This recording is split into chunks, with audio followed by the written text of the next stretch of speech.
तो hello everyone, आप सब कैसे हो? आई होप कि आप सब अच्छे होंगे, स्वस्थ होंगे, मस्त होंगे, अपनी दुनिया में बहुत खुश होंगे। तो चलिए आज हम खनिज लवण के बारे में पढ़ते हैं। तो हम ये एसके झा आरबीडी बुक से हम पढ़ाते हैं। ये कंपटीशन पेपर के लिए बेस्ट बुक होती है और हम इसी से पढ़ते हैं और पढ़ाते भी हैं। तो चलिए आज हम खनिज लवण के बारे में पढ़ते हैं। डाइजेस्टिव सिस्टम का पार्ट 3 में लेके आ गई हूँ। तो हम इसके बारे में पढ़ते हैं, ये क्या होता है, कहाँ पाया जाता है, ये इसकी हमारी बॉडी में क्या भूमिका, ये कहाँ पे होता है, कितना ज़रूरी होता है, कितना भूमिका निभाता है। तो चलिए हम पढ़ते हैं। खनिज लवण मिनरल साल्ट, ठीक, शरीर के महत्वपूर्ण अंगों का निर्माण खनिज लवण द्वारा होता है। हमारे खनिज लवण द्वारा होता है। जो शरीर में ब्लड, हमारे शरीर में ब्लड भी होना बहुत ज़रूरी है। बोन, टीथ, नर्व, इम्पल्स तथा हार्मोन्स और विटामिन के निर्माण खनिज लवण के द्वारा ही खनिज लवण की ही आवश्यकता होती है उनमें। शरीर में हमारे जैसे कैल्शियम हो गया, पोटेशियम हो गया, सोडियम हो गया, मैग्नीशियम हो गया, सल्फर हो गया, है ना, इत्यादि खनिज तत्व तथा लवण के रूप में पाए जाते हैं। वैसे खनिज जिसकी आवश्यकता शरीर के प्रतिदिन 10 ग्राम से ज़्यादा होती है, ठीक, हमारे शरीर में उतना ही ये महत्वपूर्ण भूमिका निभाता है जितना हमारे शरीर में प्रोटीन, वसा, विटामिन की ज़रूरत होती है। इन्हीं के द्वारा ये हमारे शरीर में निर्माण होता है, ठीक, हमारी बॉडी चलती है। तो वैसे खनिज जिसकी आवश्यकता शरीर के प्रतिदिन 10 ग्राम से ज़्यादा होती है उसे माइक्रो एलिमेंट्स कहा जाता है। जबकि कुछ खनिज की आवश्यकता बिल्कुल नागण्य, मतलब उतनी नहीं होती है, वो जीरो, मतलब बहुत ही माइनस कर दिया जाए, है ना। तो चलिए जल, वाटर में, तो हमारे शरीर में वाटर का भी उतना ही हिस्सा होता है, उतना ही भूमिका होता है जितना खनिज का। क्योंकि हमारी बॉडी में अगर पानी की कमी हो जाती है, हमारे बॉडी में अगर पानी की कमी होती है तो बहुत सारी बीमारियां होती हैं। फिर डॉक्टर जैसे बोलते हैं पानी की कमी हो गई, बॉटल चढ़ाना पड़ेगा। तो ऐसे ही इतना ही महत्वपूर्ण भूमिका पानी भी हमारी बॉडी में निभाता है और उतना ही ज़रूरी है। मिनिमम हमारे अधिक बॉडी में 70-75% होना चाहिए और भोजन को पचाने के लिए सहायक क्रिया कार्य करता है। जल पाचन के उपरांत शरीर में किसी भी तरह की ऊर्जा पूर्ति नहीं करता है, क्योंकि ये मूवमेंट नहीं करता है, द्वारा शरीर का तापमान नियंत्रण किया जाता है। तो इतना ही ज़रूरी हमारे शरीर में जल का भी होता है। तो चलिए हम आगे चलते हैं। माउथ कैविटी, तो इसके अंतर्गत निम्नलिखित अंगों को शामिल किया गया है। दांत, टीथ, जीभ, टंग, लार्गन, सैलवेरी ग्लैंड, दांत, टीथ। तो चलिए दांत, तो हम बताते हैं टीथ। दांतों की बाहरी बनावट के आधार पर दांत दो प्रकार के होते हैं, जिन्हें दांत का इनेमल कहा जाता है। अलग अलग जंतु में पाए जाते हैं। दांत दो प्रकार के होते हैं जो अलग अलग जंतु में पाए जाते हैं। जंतु में दूसरा पाया जाता है, मनुष्य में दूसरा पाया जाता है। होमोडंट, वैसे जंतु जिनके जबड़ों पर निकालने वाले सभी दांत एक ही प्रकार के होते हैं। जैसे जहरीले जंतु होते हैं ना, उनके दांत नुकीले होते हैं, सामने होते हैं, नुकीले चोखीले होते हैं, जो कि निकाल भी दिया जाता है। काटने पे उनका विष भी फैलता है। जैसे सांप हो गया, छिपकली हो गई, कछुआ हो गया, मछली इत्यादि और हो गए, ठीक। तो उसे इंग्लिश में हम होमोडंट कहते हैं। दांत दो प्रकार के होते हैं। अब दूसरे नंबर पे आ गए हेट्रोडंट, वैसे जंतु जिनके जबड़ों के विभिन्न प्रकार के दांत निकलते हैं, जिन्हें हेट्रोडंट कहा जाता है। जैसे कि स्तनधारी मैमल्स होते हैं, ठीक। नोट्स, दांत, ये नोट्स में जो नोट्स यहाँ पे दिया होता है, इसको तो बहुत इंपॉर्टेंट होता है पढ़ना। बच्चे इसको ज़रूर पढ़ लिया करना, क्योंकि यहाँ पे अगर नोट्स में नोट्स बना के दे दिया जाता है, यानी इम्पॉर्टेंट क्वेश्चन दे दिया जाता है ना, तो पढ़ना ज़रूरी है, पढ़ लेना।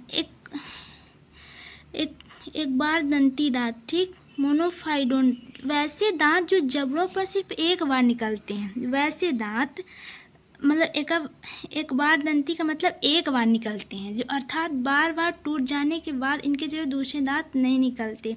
जैसे छोटे बच्चों का नहीं होता, एक बार दूधिया टाइप में निकलते हैं, फिर उसके बाद जम जाते, तो फिर टूट जाते, वो दोबारा नहीं जमते, निकलते, उसे परमानेंट टीथ, अस्थाई दांत कहा जाता है ना। तो मनुष्य, अस्थाई दांत की संख्या मनुष्य में 12 होती है। ये यहाँ पे ये जो मैंने ये मार्क कर दिया है, ये इम्पॉर्टेंट क्वेश्चन, इसे पढ़ लेना आप अच्छे से, क्योंकि क्वेश्चन बन सकते हैं इसे, ठीक।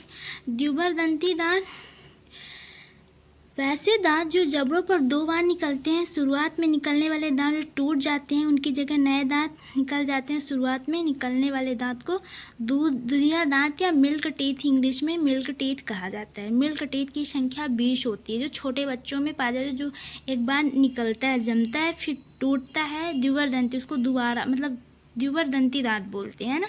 तो बहुदंती दांत जैसे वैसे दांत जो जबड़ों पर बार बार निकलते हैं, अर्थात जितने बार टूटते हैं उनकी जगह पर नए दांत निकल आते हैं, है ना। जैसे स्तनधारी सांप, छिपकली, मगरमच्छ को छोड़कर, मतलब इनको छोड़कर कशेरुकी जिसके बैक में रीढ़ की हड्डी होती है, दांत, मनुष्य, ये कहने का मतलब मनुष्य के मुंह में 32 दांत होते हैं। पूरे जीवन काल में 52 दांत निकलते हैं।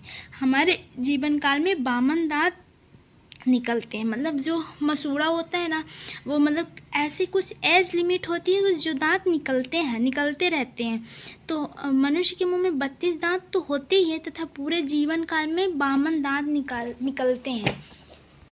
तो चलिए हम मेन पॉइंट पढ़ते हैं, जिससे ऑब्जेक्टिव क्वेश्चन बनेंगे। तो चलिए हम पढ़ते हैं लार ग्रंथियाँ, सैलिवरी ग्लैंड। तो मनुष्य में कुल 3 जोड़ी लार ग्रंथियाँ पाई जाती हैं। हमारे मनुष्य में कुल 3 जोड़ी लार ग्रंथियाँ पाई जाती है। लार जो लिक्विड सी चिपचिपाहट जो होती है, और हमारे शरीर में कितनी आवश्यक होती है लार, वो मतलब जो लिक्विड सी होती है। तो यहाँ जो जीभ के नीचे तथा जीभ और गाल के किनारों में पाई जाती है, पैरोटिड ग्लैंड कहा जाता है। जो हमारे कान के नीचे नज़दीकियों में पाया जाता है उसे हम पैरोटिड ग्लैंड कहा जाता है। जबकि छोटी लार ग्रंथि जो जीभ के निचले हिस्से में पाया जाता है, सबलिंगुअल ग्लैंड कहा जाता है। ठीक नो। तो लार ग्रंथि के द्वारा द्रव का स्राव होता है, जिसे साल्विया लार कहा जाता है। लार ग्रंथि के द्वारा ही होता है, उसके मध्यम ही होता है। और लार का पीएच मान 6.6 होता है, याद रखना इसको। लार का पीएच मान 6.6 होता है। साल्विया लार के मौजूद पत्यालीम एंजाइम भोजन के मौजूद स्टार्च को मल्टोज से परिवर्तित कर देता है, जो कि अर्थात में कार्बोहाइड्रेट का पाचन करता है। और कभी कभी पैरोटिड ग्लैंड में विषाणु के संक्रमण हो जाता है, क्योंकि ये पैरोटिड ग्लैंड जो है वो हमारे गले से तो निचले हिस्से में होता है, और यहाँ पे अगर अट्रैक्टिव कर दिया तो गले में हमारी सूजन आ जाती है, उसकी वजह से दर्द होता है, जलता है, तो हमारी लार ग्रंथि में सूजन आ जाती है। और इस सूजन, इस विषाणु संक्रमण का नाम है पम्पस गैल्सुआ नामक बीमारी हो जाता है हमारे इससे। तो चलिए छोटी आंत हम मेन ही बता रहे हैं। यह आहार नाल की सबसे लंबा भाग है, जिसकी लंबाई लगभग 6-8 मीटर होती है। हमारे आहार नाल, जहाँ से हम भोजन करते हैं, ग्रास नली, आहार नाल की सबसे लंबी लगभग 6-8 मीटर होती है। आमाशय में पाचन की क्रिया संपन्न होने के बाद भोजन की छोटी आंत में पहुँचता है। हमारे आमाशय में पाचन क्रिया संपन्न होने के बाद पहले हमारे आमाशय में जाता है भोजन, और वहाँ से पाचन क्रिया संपन्न करने के बाद भोजन की छोटी आंत में पहुँचता है। वहाँ भोजन का पाचन अवशोषण को क्रिया के रूप में किया जाता है। संपूर्ण आहार नाल की लंबाई 10 मीटर होती है, ये याद रखना, पेपर में पूछता भी है। पाचन संबंधित सबसे अधिक कार्य छोटी आंत में होती है। जो हमारा इधर का जो भी ऊर्जा के रूप में परिवर्तित होता है, तो हमारा अधिक कार्य छोटी आंत में ही होता है। छोटी आंत के भागों में विभाजित हो जाता है। यह इसके द्वारा द्रव स्रावित होता है, एंजाइम की संक्रियण करता है, जिसे भोजन का पाचन कहते हैं। ठीक। तो यहाँ आ जाते हैं छोटी आंत के निम्न एंजाइम। बस मोटा मोटा वही इतना है, बाकी ये तो उसका एक्सप्लेन कर दिया यहाँ पे। तो छोटी आंत के निम्न एंजाइम स्रावित होते हैं, एक्सप्रेशन क्योर्स, मल्टोज, लैक्टोज, लाइपेज। ठीक।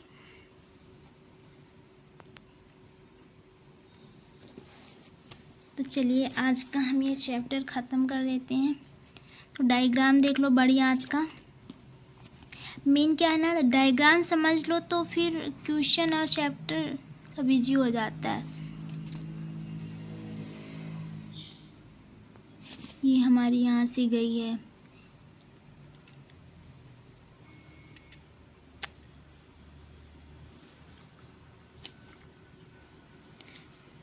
यकृत, लीवर, इसको इंग्लिश में लीवर कहते हैं, हिंदी में यकृत कहते हैं।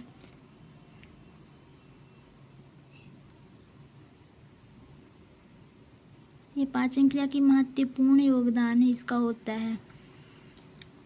उपचायी क्रिया संचारित करने का कार्य करती है। पाचन क्रिया दो प्रकार की होती है, कृत अग्नाशय